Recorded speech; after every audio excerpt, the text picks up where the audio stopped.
গাব ঘাস অনেকদিন পর দেখলাম একটা গাব ঘাস,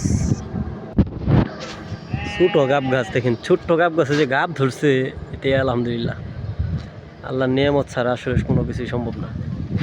হিউজ পরিমাণে গাব ধরছে, গাছ কিন্তু ছোট, মাটির থেকে অল্প একটু দূরত্ব। আর এগুলো হচ্ছে কেউ বপন করে না, এগুলো একাই হয় থাকে আমাদের এই জায়গায়।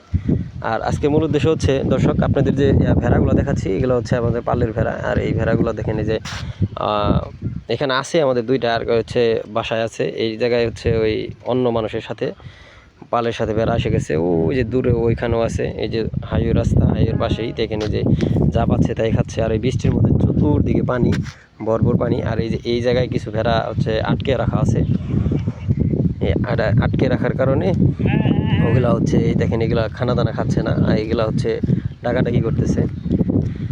আর পাশেই হচ্ছে এই যে ঘাসগুলো, লতা পাতা এগুলো হচ্ছে। আর এগুলো আটকে এক জায়গায় বেশিক্ষণ খাইতে চায় না, তবে এগুলো সবই খায়, ঘাসগুলো সব খায়, কিন্তু আটকে এক জায়গায় বেশিক্ষণ খাইতে চায় না।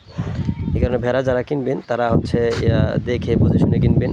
ছাগলের চাইতে ভেড়ায় লাভ কেমন, বা ভেড়ার চাইতে ছাগলের লাভ কেমন, একটু দেখে বুঝে শুনে কিনবেন। ধন্যবাদ সবাইকে।